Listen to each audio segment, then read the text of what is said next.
കിട്ടിയാൽ മനുഷ്യന്റെ കണ്ണ് വരെ ചൂഴ്ന്നെടുക്കുന്ന ലോകത്തിലെ ഏറ്റവും ബുദ്ധിയുള്ള പക്ഷി. സാധാരണ പക്ഷികളേക്കാൾ ബുദ്ധിയിലും മറ്റും വേറിട്ട് നിൽക്കുന്ന മാഗ്പൈ പക്ഷികൾ മനുഷ്യരോട് അത്ര അടുപ്പം കാണിക്കാറില്ല. മാത്രമല്ല, ഇവ ആക്രമണകാരികളുമാണ്. കഴിഞ്ഞ വർഷം ഓസ്ട്രേലിയക്കാരിയായ സോഷ്യൽ മീഡിയ ഇൻഫ്ലുവൻസർ ഈ ഒരു പക്ഷിയുടെ ആക്രമണത്തിന് ഇരയായ വാർത്ത സമൂഹ മാധ്യമങ്ങളിൽ വന്നിരുന്നു. ആക്രമണത്തിൽ യുവതിയുടെ കണ്ണുകൾക്ക് പരിക്കേറ്റിരുന്നു. ഈ ദൃശ്യങ്ങളാണ് വൈറലായത്. കണ്ണിൽ കാണുന്ന എന്തും മാഗ്പൈ പക്ഷികൾ ഉപയോഗപ്രദമാക്കും എന്നതാണ് ഇവയുടെ ഒരു പ്രത്യേകത. എല്ലാ ശബ്ദങ്ങളും അനുകരിക്കാനുള്ള കഴിവും പ്രതികൂല സാഹചര്യങ്ങളെ അതിബുദ്ധിയോടെ കൈകാര്യം ചെയ്യാനുള്ള കഴിവും ഇവയുടെ മറ്റൊരു പ്രത്യേകതയാണ്. ഇംഗ്ലണ്ടിൽ നിന്നും പോലീസ് വാഹനത്തിന്റെ സൈറൻ അതേപടി അനുകരിക്കുന്ന മാഗ്പൈ പക്ഷിയുടെ വീഡിയോ സോഷ്യൽ മീഡിയയിൽ ശ്രദ്ധ നേടിയിരുന്നു. ഇവയൊക്കെ ചെയ്യുമെങ്കിലും മനുഷ്യർക്ക് ഇന്നും ഒരു പേടി സ്വപ്നം തന്നെയാണ് മാഗ്പൈ പക്ഷികൾ.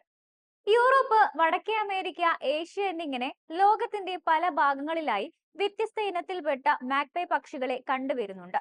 കാക്ക ഉൾപ്പെടുന്ന കോർവിഡേ കുടുംബാംഗമാണ് മാഗ്പൈ പക്ഷികൾ. എന്നാൽ ഓസ്ട്രേലിയയിൽ കണ്ടുവരുന്ന പക്ഷികളെയാണ് ഏറ്റവും അപകടകാരികളായി കരുതുന്നത്. മാഗ്പൈകൾ കണ്ണുകൾ ലക്ഷ്യം വെച്ച് നടത്തിയ ആക്രമണങ്ങൾ മിക്കതും ഓസ്ട്രേലിയയിലാണ് എന്നതാണ് കാരണം. കൺമുന്നിൽ കാണുന്ന ഏത് വസ്തുവും ഈ പക്ഷികൾക്ക് പ്രായോഗികമായി ഉപയോഗിക്കാനുള്ള ഒരു കഴിവുണ്ട്. പക്ഷികൾ മൂലമുണ്ടാകുന്ന ശല്യം ഒഴിവാക്കാൻ വേണ്ടി വയ്ക്കുന്ന ആന്റി ബേർഡ് സ്പൈക്കുകൾ വരെ ഇക്കൂട്ടർ കൂടുകളാക്കിയ ചരിത്രവുമുണ്ട്. ചില പക്ഷികൾ മരശിലകൾക്കിടയിൽ മെറ്റലിൽ തീർത്ത ഏതാനും സ്പൈക്കുകൾ മാത്രമാണ് ഉപയോഗിക്കുന്നതെങ്കിൽ മറ്റുള്ളവ പൂർണ്ണമായും സ്പൈക്കുകളെ ആശ്രയിച്ച് നിർമ്മിച്ചിട്ടുണ്ട്. പലതരത്തിൽ മനുഷ്യരെ അത്ഭുതപ്പെടുത്തുന്ന രീതിയിലാണ് മാഗ്പൈ പക്ഷികളുടെ പെരുമാറ്റം തന്നെ. പ്രജനന കാലത്താണ് ഇവ കൂടുതലായും മനുഷ്യരെ ആക്രമിക്കുന്നത്. അതും കൃഷ്ണമണി ലക്ഷ്യം വെച്ചുകൊണ്ടാണ് ഇവയുടെ ആക്രമണം.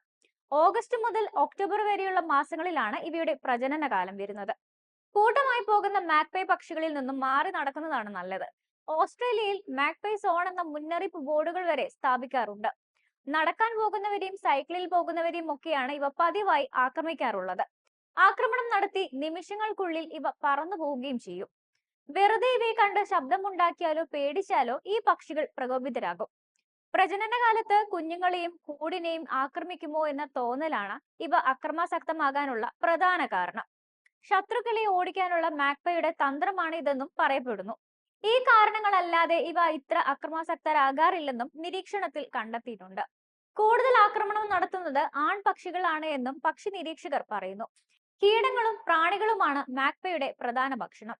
മാഗ്പൈ പക്ഷികൾ താമസിക്കുന്ന സ്ഥലങ്ങളിലൂടെ ഒറ്റയ്ക്ക് നടക്കാതിരിക്കുന്നതാണ് നല്ലത്. അല്ലെങ്കിൽ ഇവയിൽ നിന്നും രക്ഷ നേടാൻ കുടയോ സൺഗ്ലാസോ ധരിക്കുന്നതും നല്ലതാണ്. ഒരു തവണ ഉന്നമിട്ട മനുഷ്യരെ ഇവയ്ക്ക് ഓർത്തു വെക്കാനുള്ള കഴിവുമുണ്ട്. ഇക്കാരണത്താൽ ഒരിക്കൽ ആക്രമിച്ച ആളെ വീണ്ടും വീണ്ടും ആക്രമിക്കാനും സാധ്യത കൂടുതലാണ്. 30 വർഷം വരെ ജീവിക്കുന്ന ഇവ ഒറ്റ ഇണയെ മാത്രം കണ്ടെത്തി ജീവിക്കുന്ന പക്ഷികളാണെന്ന പ്രത്യേകതയുമുണ്ട്.